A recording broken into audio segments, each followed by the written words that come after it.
The Midway Marvel. Dogman in Tennessee. Dear Scary Stories NYC. I've got a true Dogman story for you. It's just a short little one, but it was the single most incredible thing that ever happened to me. My brother was with me when it happened, but he's no longer with us to tell his side of the story. I'll attempt to relate my memories of the encounter with as much accuracy as I can muster in tribute to my late brother, as it is his story as well as mine. If there are mistakes in the telling, I beg both you and he to forgive the atrophying mind of an old man, which is what I've grown into and become. This was the scariest thing I ever saw, true, but it was also the most incredible and miraculous. Some people have a sense of wonder at the world after a visitation from what they perceive to be the Virgin Mary. Well, with due respect to the Mother of our Lord and with no sacrilege intended, I have a similar sense of sheer wonder that goes back to the night that I saw this inexplicable beast man. He could have easily snuffed my life out in that brief encounter, but because he didn't, I know that every moment I'm still breathing is the most wonderful gift that any man, woman, or child could ever be given. If you're not from around these parts, Midway, Tennessee is located in Hawkins County. That's on the northern edge of Tennessee, just south of Virginia, and about 100 miles west of the North Carolina border. If you look at a topographical map, you can see that Midway is located in a valley in the midst of those same mountain ridge lines that extend all the way north into Pennsylvania. And along those ridges and valleys, people have been seeing strange and wonderful, impossible things since time immemorial. I'm not just talking about the Dogman, and I'm not just talking about all different kinds of the Sasquatch people either. I also mean ghost lights, UFOs, even pterodactyls and giant-sized thunderbirds. It's led all sorts of people smarter than me toward all sorts of guesses about how this could be. Are these mountains and valleys really a time vortex area? Are we looking into prehistoric times when we see these oddities?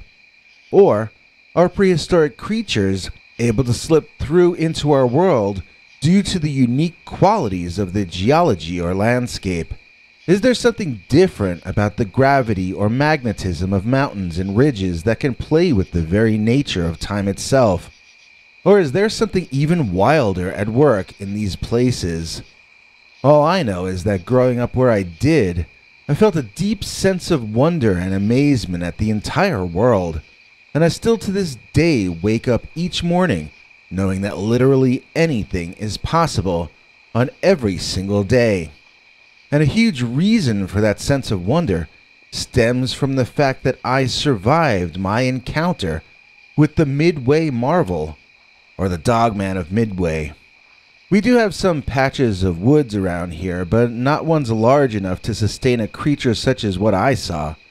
The Cherokee National Forest is only about 30 or 40 miles away as a bird flies, though, so that's my guess as to where this beast might have wandered away from. You know, sometimes an animal can get kicked out of a clan due to the limited number of females to breed with, or he may just choose to strike out on his own. The sad truth for his species is that now there are plenty of areas it may not be safe for someone like him to wander out into. Don't get me wrong, I'm not starting to feel sorry for monsters. If one comes charging at me, I'm still gonna defend myself, even if that means using lethal force. Even so, I can still feel empathy for another fellow out looking for a family. I think we all can. After all, if you get done in by a dogman, there's a good chance he only did it because he was hungry. Or maybe he was as scared of you as you were of him. And speaking of being scared, I was never so scared in my life as I was on that night, when I was face to face with that glowing-eyed, spooky, mysterious monster. My brother and I were 13 and 14 years old at the time, and we didn't call him the Midway Monster.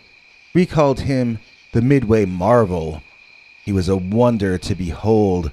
He was the strangest natural creature I ever expect to see in my remaining years on this miraculous planet that we all share. So on this particular night, my brother, we can call Jay, and I were walking home from playing in the woods on the southeast section of town. I remember we were walking down Huff Road, leading up to that path cut through the woods that leads up to Midway Road. As you walk down Huff Road in that direction, there is spooky forest on your right, but there are nice houses on your left. It was dinner time and you could see the house lights on, and you didn't feel any sense of danger. We felt perfectly safe, and I'm sure we were joking around in our usual manner back then. I don't recall exactly what we were talking about, but I remember the sharp change of mood on my brother's face when we reached that right turn, leading straight through the woods, back to the main part of town. It's not a narrow little path through the woods, it's a very straight, clear-cut, wide path that they made years earlier so that they could string the phone and electricity lines through there into town. I don't know when it was done, but obviously not that far back in time. It didn't look scary or feel scary to me, but my brother, he sensed something that I couldn't. I could tell he didn't want to go in there, and I don't think either of us knew why. We always took that shortcut, and we gone through there later in the evening than it was on that day. So why would my older brother suddenly be afraid of something we had done casually so many times before? I asked him if he was all right, and he just basically told me to shut up. He was so afraid that he was afraid to admit how afraid he was. Do you know what I mean? But at the same time, he had no logical reason to be nervous, so he manned up, and the two of us entered those dark woods on that warm summer evening. The going was slow as the grass and weeds and bushes were overgrown. There wasn't really a need to prune them, as that area wasn't intended to be used as a pathway. It was just cleared to make space to put in the telephone poles. Then the forest was, I suppose, granted free rein over the area if it chose to grow up again all around it. For this reason, it was easier to cut through there in the autumn and spring, but I enjoyed doing it most in the summer. You would see all different kinds of bugs and moths and butterflies in there, and I loved bugs well into my teenage years. My mother forbade us to go through that clear cut after she picked a tick off me one time, but we kept doing it anyway, as it was what we loved to do. Except on that night, Jay was having a hard time of it. He seemed more nervous than I'd ever seen him. Normally I was the timid one and he was brave. Having him act like that seemed kind of funny to me, and I was cracking jokes at his expense, which did not make him calm down any. Finally, I just came out and asked him, "Can you please give me one good reason why you should be acting so nervous?" Then, as though the forest itself were answering my question, there came a loud crack from behind us that caused us both to jump in the air in shock. Turning around, we saw the main character in this story. Standing there on two legs, bigger than big, was a huge man with a dog head holding a thick tree branch in his hand. The branch had green leaves on it. This was not a dried out old thing. It was a thick, healthy, living tree branch, and this giant was holding it in his hand like it was a tennis racket. When I say it was a man, I don't mean a guy in a tracksuit or jeans. I mean it stood on two legs, and it had two arms that ended in hands. That was the extent of it resembling a human, though. It wore no clothing, for starters. It had a head, like one of those Egyptian paintings of the dog-headed god people, but the fur was not as deep black as all that. This guy had brown fur, very dark brown fur, and it covered most of his body in a thick fashion, with it thinnest on his lower belly and the sides of his long canine snout. The skin underneath appeared a dull gray where it showed through. I don't recall if the fur was all entirely one shade or not, but it was dark out and I just may not have noticed. I know that even in the dim evening light, it still gave off eye shine, especially when you weren't looking directly at it. Its white claws on its very humanoid hands nearly glowed in the dark, and when it curled its lips back to show us its long, gritted teeth, I could see those quite clearly as well. Why had this monster man broken that branch off? Why did it jump out behind us and not in front? It seemed to be threatening us, so why threaten us from behind? What I mean is, I could understand a predator threatening us from the front, and I could understand if he snuck up on us from behind. But why make such a loud display trying to frighten us from the rear? While we stood there frozen in our tracks, trying to understand the message that the hairy giant was communicating to us, it added an exclamation mark to the end of its figurative sentence. The creature bent down a little to be a slight bit more in our face, and then it screamed at us. It was like a bark, and also like a roar, whatever you want to call it. We interpreted it as him telling us to get out. It was sort of like the Dogman version of screaming, "Get off my lawn," to the annoying neighbor kids. We did what we thought we were being asked to do, which is to run out of that clear cut to finish our journey back to civilization in the form of Midway Road. Jay tripped and fell repeatedly, as his nervousness had been proven valid. He told me later that he was certain that dog-headed monster was going to run him down and finish him off. I had no such premonition, so I just ran. Then I waited for Jay once I reached Midway Road. I stood there looking back, and I saw the bright red face of Jay with tears streaming down his 14-year-old cheeks. Behind him, I saw that Dogman, still holding the branch, still standing in the same exact spot, and still clearly wanting us to go away. When we got home, it was obvious to the family that Jay was not his normal self. At least to my sister and my father it was. My mother was watching some kind of primetime soap opera and kept telling us to be quiet. I asked Jay if I could tell the story, and he nodded yes. Every time he tried to explain, his voice would crack up and he would start shaking all over again. With me, though, I had been through a scare, but I hadn't felt as though the Dogman were out to terminate us the way Jay had thought. I was frightened and shaken up, but I was also amazed by the creature. That's kind of how the family fell into calling it the Midway Marvel, because I was the one who first described it to them. To me, it was a miracle. A scary miracle, but still a miracle. Nobody ever told me that a dog could have hands and walk bipedally. And on the other hand, nobody ever told me that a man could have a dog head. Always, in our schools, they taught us about nature as though they already knew everything that there was to know about it. It was that experience with the Dogman that showed me that school books are important to read, but they're only starting points for learning about the world. It was on that night that I stopped caring what so-called experts say about anything, because an expert is really just a human school book. He or she may know an awful lot about what has been discovered up to that point, but he or she does not know any more than you do about what might be discovered starting today. I never stopped listening to my teachers, and I never stopped listening to the so-called news. It's just that I stopped believing them. And I just consider what they tell me to be one opinion in a sea of many. And that was a lesson taught to me by nature, which is the greatest teacher of all. Nature, that is, speaking through one of its most enigmatic offspring. The Midway Marvel.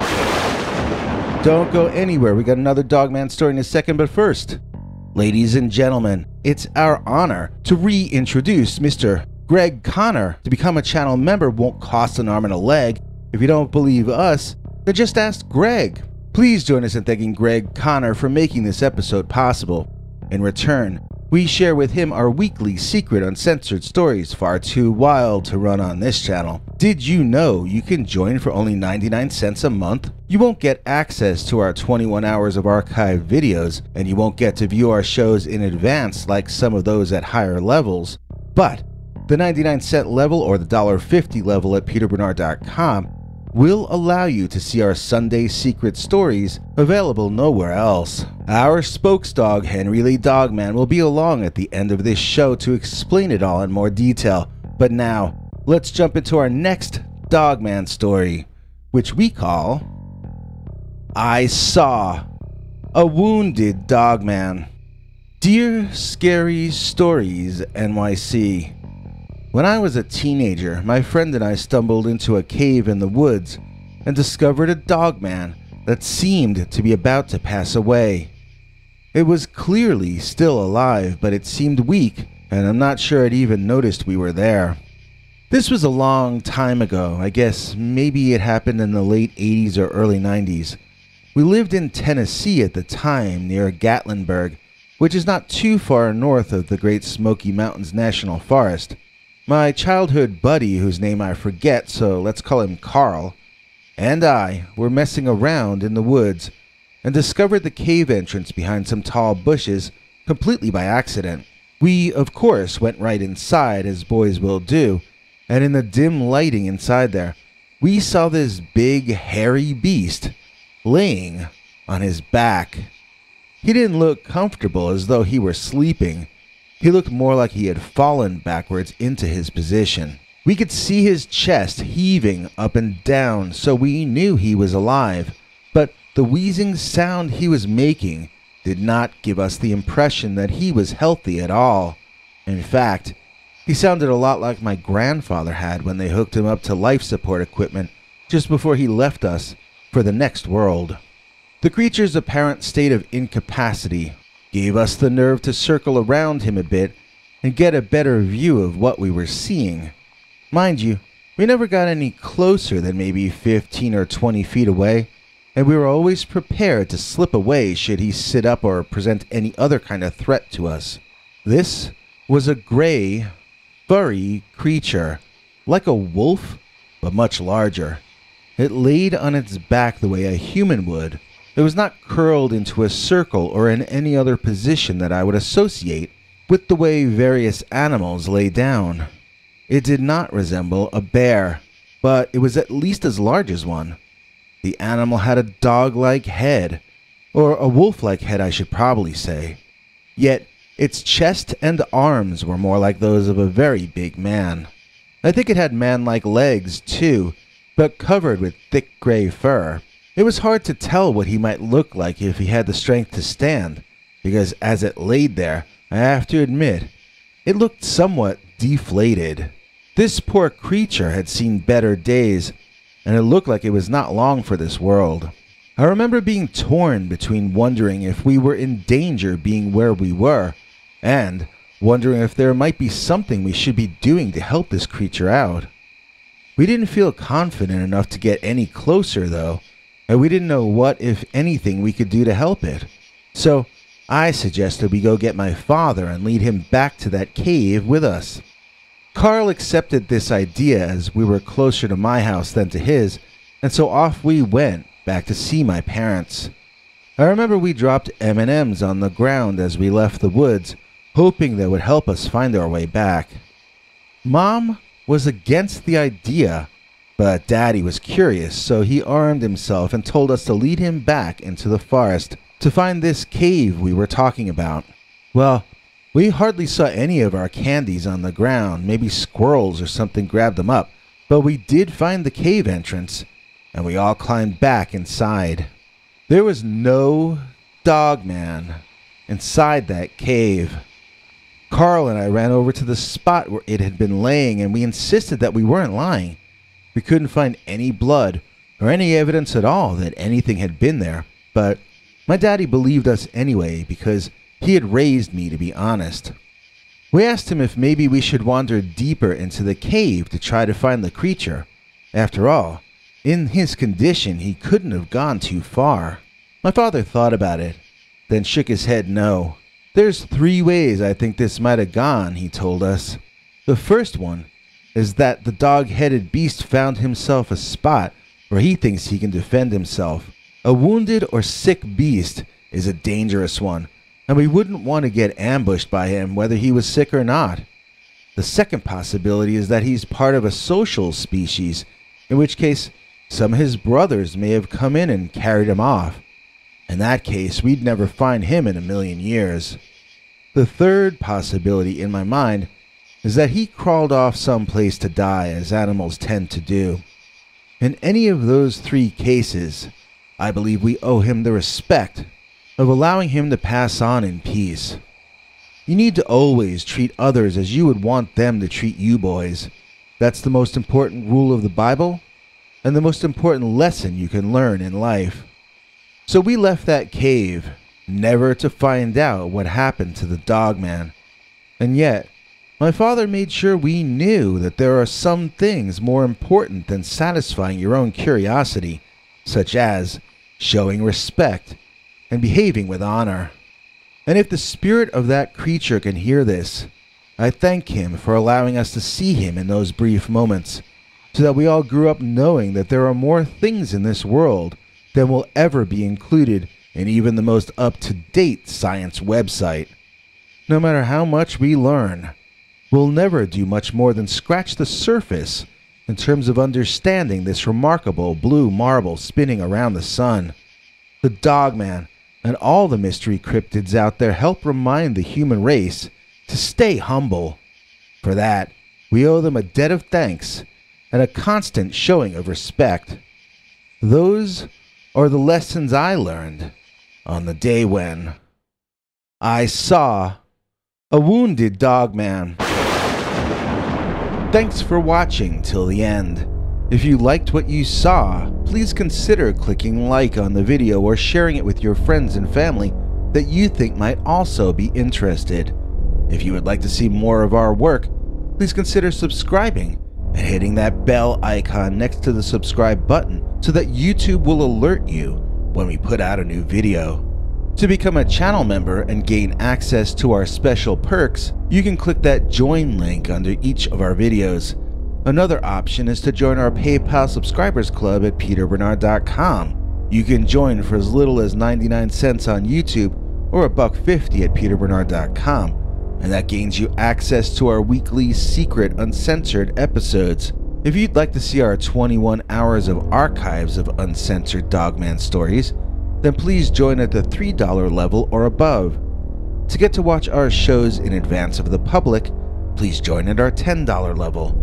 That gets you all the perks. We're working on figuring out how to add the $10 level to the PayPal club too. Hopefully that will happen sometime before August of 2021. If you join our channel memberships, you need to check our community page here on YouTube in order to get the links to the secret videos and other perks. If you're in the PayPal subscribers club, Peter will email you all the news and links himself. Once joining the PayPal club, which is Peter's homemade club, please give him a chance to see that you've joined and to compose you a personal welcome email, as none of that is automated. But whichever you join, we'll name you an executive producer for the next available episode. Do you have a scary experience that you'd like to share with us? You can email us at scarystoriesnyc@gmail.com or call our Scary Stories voicemail hotline at 804-LA-SCARY. That's 804-537-2279. It's a Google voicemail box, so that means it keeps cutting off after every 3 minutes. If your story is longer than that, please keep calling back and we can piece it together on our end. Good night, and have a scary tomorrow.